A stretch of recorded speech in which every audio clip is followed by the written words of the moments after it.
My name is Dr. Debbie Pestell. I'm a diving and hyperbaric medicine consultant at the QE2 Health Sciences Centre in Halifax, Nova Scotia. I also have an occupational health office where I take care of most of the commercial divers in the Maritimes. The topic that I'm going to speak about today is some of the difficulties that we have with harvesting and aquaculture divers in the Maritimes. These are a group of divers who harvest some of the local seafood such as sea urchins, lobsters, scallops. They're not regulated like commercial divers, but many of them, even though they're diving to depths repetitively day after day, they're not part of the regulated commercial diving industry, and in fact they fall through the cracks.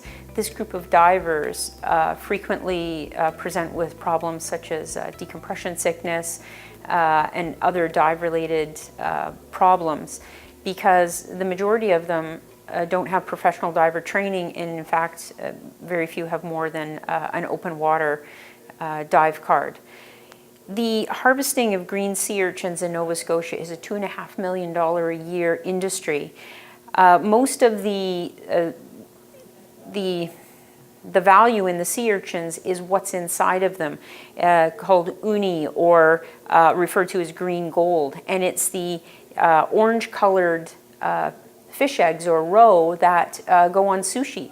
So the market for the sea urchins and the roe inside of them is almost entirely Japan.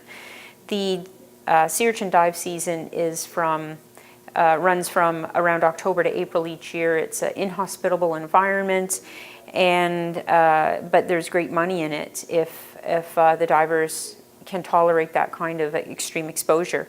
Historically, the sea urchins have lived in the shallow waters in and around the Maritimes, in the Bay of Fundy, around Nova Scotia, and up into Quebec and down the St. Lawrence Seaway.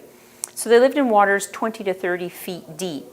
And what the harvesting and aquaculture divers would be doing would be repetitive yo-yo diving. They go up and down with multiple tanks a day, harvesting the sea urchins. Historically, they got away with that without developing problems with decompression sickness because they were really diving quite shallow. However, as the oceans have been warming over the last 10 years or so, the waters in and around Nova Scotia and New Brunswick have warmed up approximately 1 to 1.5 degrees.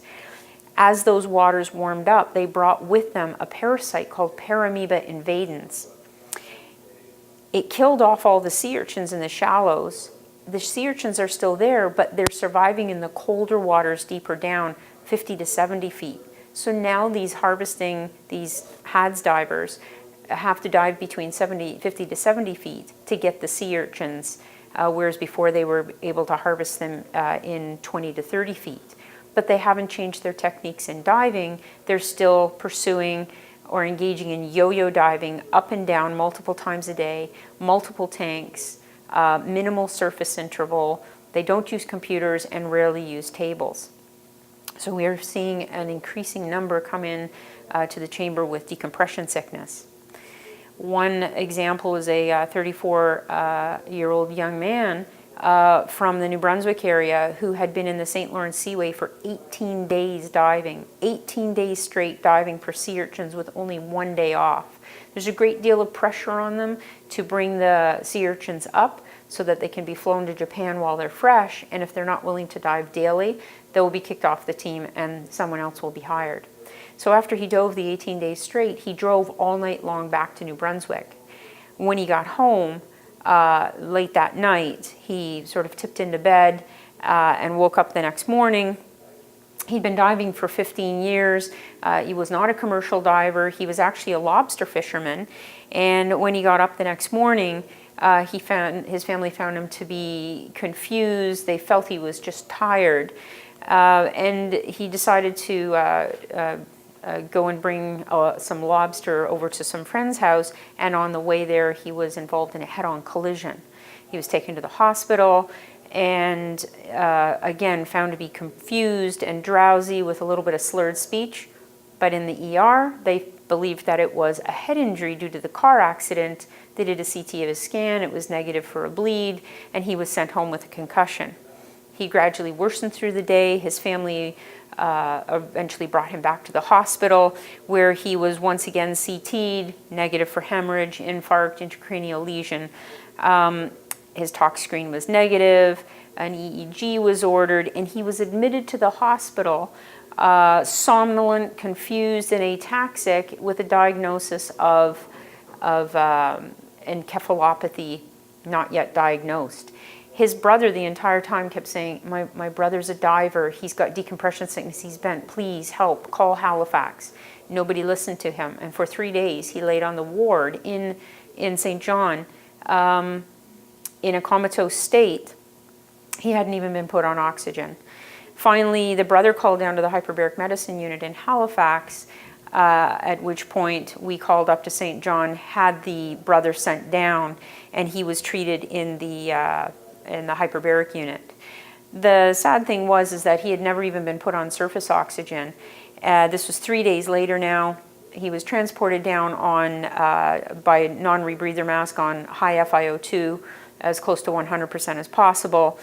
And by the time he got there, he was sitting up and alert enough to say that he'd been feeling tired that morning and was in a car accident, and had no idea that he had been hospitalized for the last 3 days. So on exam, he was somnolent but rousable. He had slow, slurred speech. His sensation and motor strength was intact, but his cerebellar functions were grossly abnormal. He had a wide-based ataxic gait. He was unable to tandem walk, and he had a positive enhanced Romberg and poor eye-hand coordination. So he was diagnosed with type 2 neurologic and or vestibular decompression sickness, and he was pressurized in the chamber.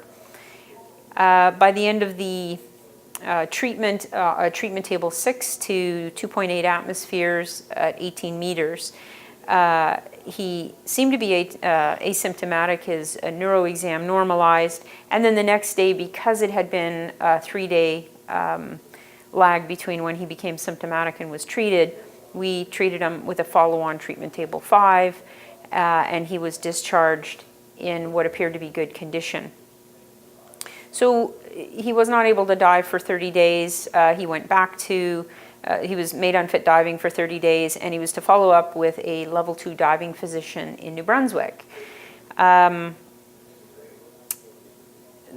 case unfortunately progressed, and although his symptoms of decompression, overt decompression sickness, never came back, 2 weeks later, while back at home following the accident, he returned to lobster fishing at sea on board his boat. And the moment he stepped on board the boat, he was extremely nauseated, vomiting. He'd never been seasick in his life. The other disturbing feature was that he went into complete urinary retention and developed a neurogenic bladder. So this continued over a period of weeks. When he would come back to shore, the nausea would settle down, the dizziness would go away, and he would be able to urinate again. But the moment he stepped on any kind of unstable platform or seagoing vessel, these symptoms came back. We ordered an MRI of his brain to rule out demyelination, and in fact, he had demyelinating lesions discovered at the C5-6 and T7-8 level, probably from previous episodes of neurologic decompression sickness with cord damage.